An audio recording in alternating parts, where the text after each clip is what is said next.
जय माता रानी की, जय माता लक्ष्मी की। आइए जानते हैं छठ व्रत पूजा कथा के बारे में।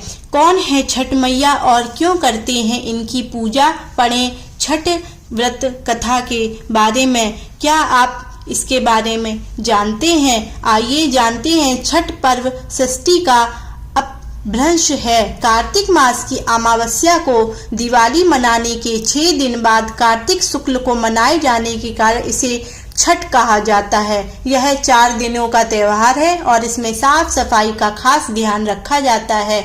इस त्योहार में गलती की कोई जगह नहीं होती है। इस व्रत को करने के नियम इतने कठिन हैं, इस वजह से इसे महापर्व और महाव्रत के नाम से संबोधित किया जाता है। आइए जानते हैं कि कौन है छठी मैया, कैसे होती है इनकी पूजा तथा इनकी पूजा करने से क्या क्या लाभ मिलते हैं। आइए जानते हैं। मान्यता है कि छठ देवी सूर्य देव की बहन है और उन्हीं को प्रसन्न करने के लिए जीवन के महत्वपूर्ण अवयवों में व सूर्य व जल की महत्ता को मनाते हुए इन्हें साक्षी मानकर भगवान सूर्य की आराधना तथा उनका धन्यवाद करते हुए माँ गंगा, यमुना या किसी भी पवित्र नदी या पोखर तालाब के किनारे यह पूजा की जाती है।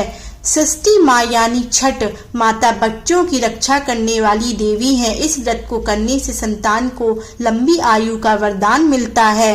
मार्कंडेय पुराण में इस बात का उल्लेख मिलता है कि षष्ठी की अधिष्ठात्री प्रकृति देवी ने अपने आप को 6 भागों में विभाजित किया है।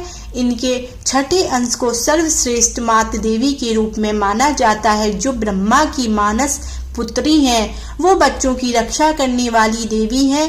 कार्तिक मास के शुक्ल पक्ष की षष्ठी को इन्हीं देवी की पूजा की जाती है। शिशु के जन्म के 6 दिनों बाद इन्हीं देवी की पूजा की जाती है। इनकी प्रार्थना से बच्चों को स्वास्थ्य, सफलता और दीर्घायु होने का आशीर्वाद मिलता है। पुराणों में इन्हीं देवी का नाम कात्यायनी बताया गया है, जिनकी नवरात्रि की षष्ठी तिथि को पूजा की जाती है। आइए जानते हैं छठ व्रत कथा।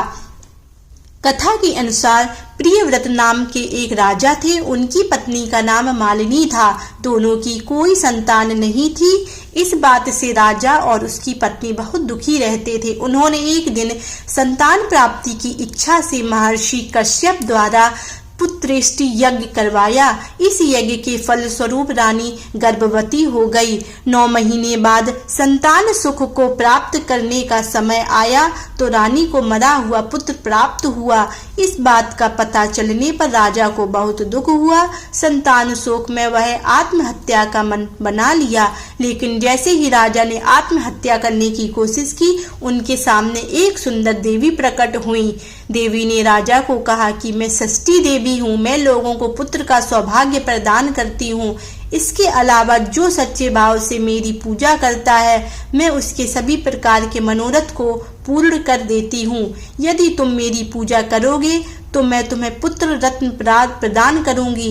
देवी की बातों से प्रभावित होकर राजा ने उनकी आज्ञा का पालन किया। राजा और उनकी पत्नी ने कार्तिक शुक्ल की षष्ठी तिथि के दिन देवी षष्ठी के पूरे विधि विधान से पूजा की। इस पूजा के फल स्वरूप उन्हें एक सुंदर पुत्र की प्राप्ति हुई। तभी से छठ का पावन पर्व मनाया जाने लगा। छठ व्रत के संदर्भ में एक अन्य कथा के अनुसार जब पांडव अपना सारा राजपाट जुए में हार गए, तब द्रौपदी ने छठ व्रत रखा। इस व्रत के प्रभाव से उनकी मनोकामनाएं पूरी हुई तथा